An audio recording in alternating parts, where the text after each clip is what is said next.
Hey guys, welcome back to the vlog. Today we're off to Los Angeles for the meetup game, but I decided to stop and play at Hustler Casino as soon as we got there. I was a little tired. It was a 9-hour drive, and so it was a short session. I played for about 2 hours. Anyway, interesting thing happened. I got some really good live reads while I was there, and I decided to share them. Since I'm not going to be playing against these people very often, I figured, well, it would be good to show you what a good live read looks like. Anyway, sit back, relax, enjoy. Here it comes. It's a little over 400 miles to Los Angeles, and with charging stops and LA traffic, it took us over 9 hours to get there. We checked into our hotel, then headed right on over to Hustler Casino to play a little 2-5. I have to admit, it's a little strange buying into a 2-5 game with a max buy-in of $300. Not sure if I like that. I would say that there were two players that kind of knew what they were doing, and the rest of them were pretty straight up, easy to read, easy to play against. The small blind in this hand has been pushing every time they get ace high with their $100 stack. It's like a tournament all in or fold type of mentality.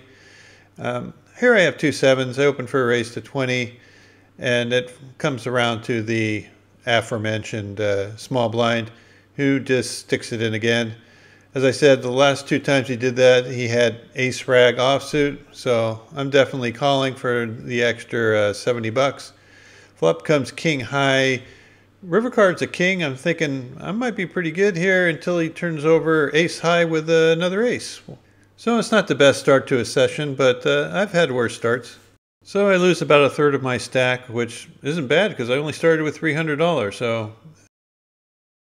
So this table has been very loose and passive. There are a lot of limpers. I mean, every hand there's 3, 4, sometimes 5 limpers.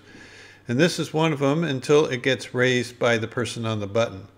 So we had 5 limpers come in, button raises to 30. Small blind, who is a good player in my opinion, puts in the call. I put in the call from the big blind defending with queen 10, and so does the other limpers. I picked up a very interesting tell on one of the players. I'll just call him Mr. Fingers. Every time Mr. Fingers has a bad hand, he would stare at his cards for a longer period of time and then cross his fingers as he locks his hands together. Every time he had a good hand, he would basically glimpse quickly at it and then play accordingly. So here you can see up in the left-hand corner, Mr. Fingers has his fingers crossed, which indicates he has a very weak hand. So when the flop comes king, jack, 5, I have an open ender. I checked to the raiser, and now the player who was the push or fold short stack puts out a bet for $25. He's been doing this with all his draws. Obviously, if he had a hand like a king, he would just shove his stack in because that's his push or fold style. But whenever he had a draw, say a flush draw, he would just bet real small. Like he wants to keep the lead and get there as cheap as possible and then shove when it gets there. So I put in the call, and so does Mr. Fingers. Turn card is complete blank, 6 of clubs. You check it over to the player, and again, he leads super small. So $25 into a $280 pot is not going to get it done. I'm going to call here. If I miss, I'm going to just shove as long as it's not a spade. Anyway, I get a queen, which I think is really good. And now I'm going in the bluff catch mode because I think he has a missed flush draw. I check it over to him. He bets. I'm not worried about Mr. Fingers because he has his fingers crossed. I put in the call, and now the player doesn't want to show his hand. He says, oh, you're good, and I'm just sitting there waiting. And the dealer finally says, he called you, and he just like mucked his hand. So I don't even have to show to win a $400 pot. I'm beginning to like LA poker. The very next hand, action went the same. Bunch of limpers, 5 limpers. This time the button puts in the raise. He's the solid player I was referring to. I'm in the small blind with 2 10s. I was debating whether to re-raise and isolate or just put in a flat call and set mine. I decided with a call in the set mine route just because he's been very conservative, and I don't think I'm too far ahead of his range if I went ahead and 3-bet. So we see a flop multi-way, 6 players of 6 deuce 6. It's checked around to the push fold player who decides to push this time. So he shoves all in for $95, and it folded back to the original raiser who tanked for a long time. So I think they have just 2 big cards and were considering calling to take it off. I decided that I was going to shove if he called, and if he didn't, I was going to shove for protection. So he ended up folding. I shoved, trying to get the other 2 players out. Mr. Fingers was one of them. He had his fingers crossed, so I wasn't too worried about him. And we go to a run out heads up of a 7 of hearts and a 8 of hearts. So I turn over my hand. I make a runner flush. Never did see the all-in shover's hand, but we win a nice pot.